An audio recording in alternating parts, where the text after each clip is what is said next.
So I was locked up in the crazy house for a little over a weekend. Let me tell you, quite the experience. Now, when you're in a house full of wingnuts and whack jobs, one thing you gotta do is keep your mind sharp. Keep your mind sharp. I mean, what else are you gonna use as a shiv? Yeah, God, man, the beds. God, the beds. They were so stiff my spine can only bend at 90-degree angles now. And I swear everything there is some sort of psychological test. It's maddening. I mean, take for example, out of the pits of boredom, I decided to try out one of those word searches. The first word I found was maternal, like give me a break. Seriously though, they take away everything. They take everything away from you. They take away your window, so you gotta imagine the view. They take away your tape, so you gotta imagine the tunes. They take away your phone, so you gotta imagine the porn. They take away your shoelaces, so you gotta imagine choking yourself. I mean, this place is a prison. I saw a lot of insane things. Met a lot of interesting people too. There were these two handicapped people. They had mad beef with each other. Old Larry and a woman by the name of Tanisha. Yeah, I remember one time I saw them in the hallway bumping their wheelchairs against each other. I thought, oh well, they finally gone done and started a fight. But when I asked them about it, they said they weren't fighting. They said they were trying to make a car. No, but Tanisha was a funny gal. Maybe too funny. I can never tell if there was actually something wrong with her or if it was all part of an elaborate bit. She would holler at the nurses, asking when we were going to land. She called them flight attendants. Yeah, she acted like we were on an actual plane. Worst part is when she pulled out a box cutter demanding to be let into the cockpit. Yeah. Nah, but the biggest crazy there was this guy Lawrence.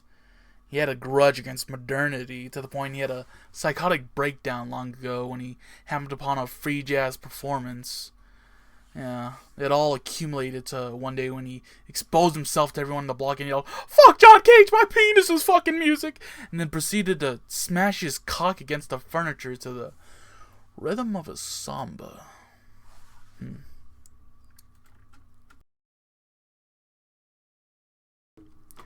Yeah, those were a bunch of jokes I wrote while locked up in that fucking prison. We didn't really do much besides watch TV and sleep, so I had to think of something else to pass the time. But yeah, man. I mean, fuck. Ah, man, I remember one of the most humiliating things is when getting processed, they strip you of your clothes before bringing you to the block. Worse is when I did it, and I couldn't hear what the nurses were saying, but when I took off my garments, I clearly heard the word shrimp somewhere. But yeah, man. Glad I got out of that place. When I was getting discharged, I remember I was doing like a one of those idol dances they do in like Jet Set Radio, man. I was excited to get out of there.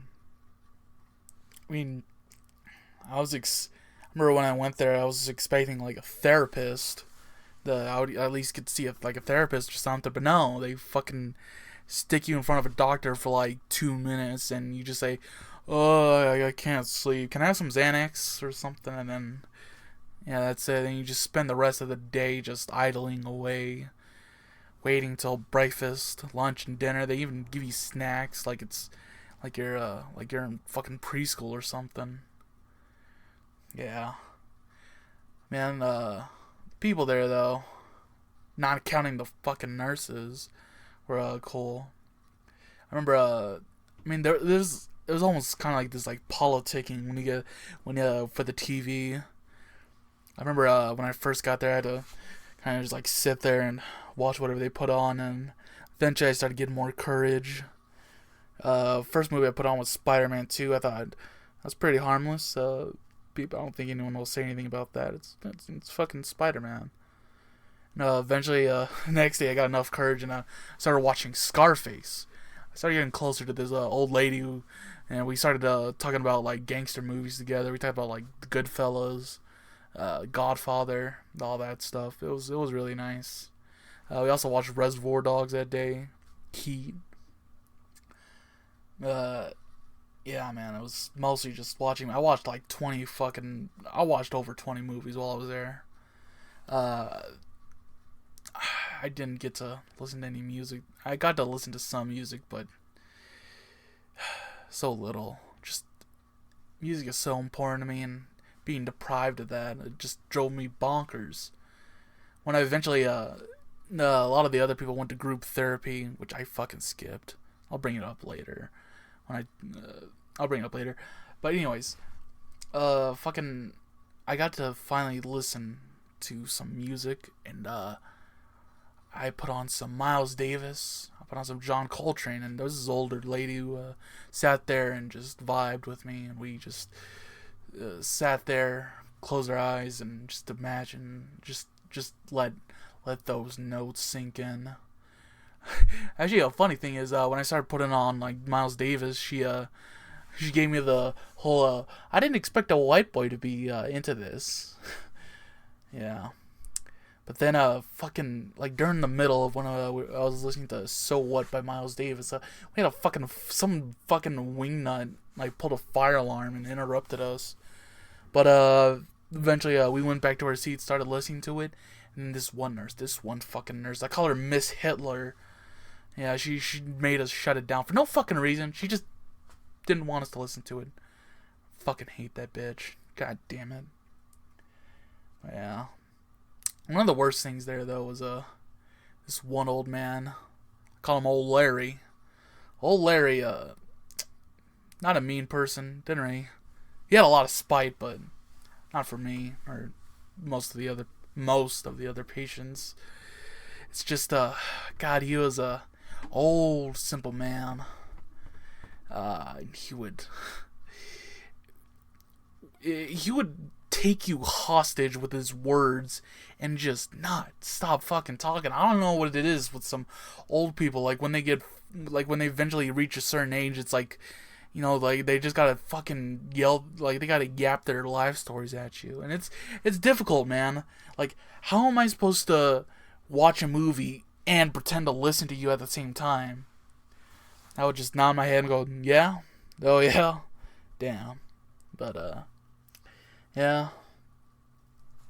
I eventually got to watch a bunch of movies. I watched well, towards the end of my stay, it was the worst. Fucking, there's this clique of girls that just started taking the remote more, and all they wanted to watch was little kid shit like Finding Nemo. Like, god damn it, I'm going crazy here. I need some actual entertainment. Yeah, it's a fucking place, man.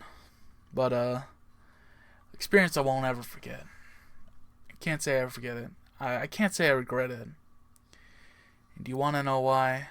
Well, that gets me to this next part. And believe me, it's a doozy. And last, but definitely not least, is old Dirty Hector. Not a single soul on this planet has brought as much profound joy as him. You know, we all get angry, upset, frustrated, because we all have a little bitterness inside us, I would say. But not a person on this planet, however, has embodied hatred and misery more than fucking Hector. Now, Hector didn't have much love in his heart, but he did have great comedic timing. He was like a demon who only speaks in tongues.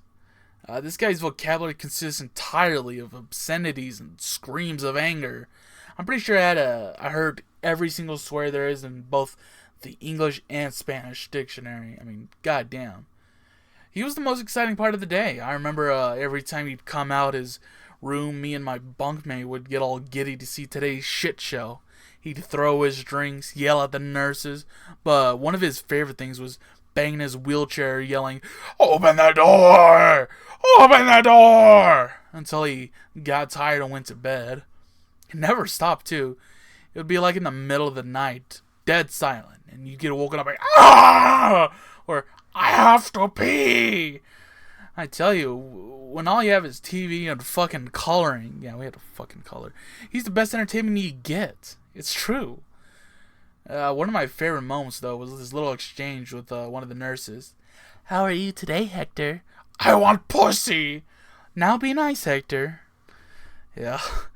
And another, like, just, this guy was just miserable. I mean, there was also this old man named James. I think he had like dementia or something. It made him a little sideways, and he didn't really have a clear grasp of really anything that was going on. He was like a defenseless little puppy. Fucking, it was like an unwritten rule to not mess with him. Then old fucking Hector passed him by one time and tried to fucking kick him, yelling, "Fuck you, queer!" What a guy. What a guy. My favorite moment with Hector has got to be this one session of group therapy we had. Now, I fucking hated group therapy. It was this infantilizing exercise where you'd play like Pictionary and shit and get candy as a reward. Yeah, you know, even though we were all adults, they had to give out. God damn it. It's just because I guess that's supposed to help you somehow. That's supposed to be therapeutic. I mean, it's like group. Anyways, I mean, also, I mean, old Larry never liked it either, though for a very different reason. Pictionary was just too complicated for him. He would say like, "I don't understand all this dictionary hoo-ha." Yeah, well, one time we were playing self-care bingo. God, which I loathed until a certain messiah of virtue popped his head around the corner and graced us with his goodwill. While this overplayed social worker yapped her mouth and about letting go of the negative thoughts and not blaming yourself, you just hear, "Fucking queer!" and "Chinga tu madre!" And they tried to calm him down by giving him his lunch, but then he lunged his carton of milk at the social worker, screaming, "Fucking whore!" I tell you what, I might forget everything else about my experience here, but I will never forget Hector for about as long as I live.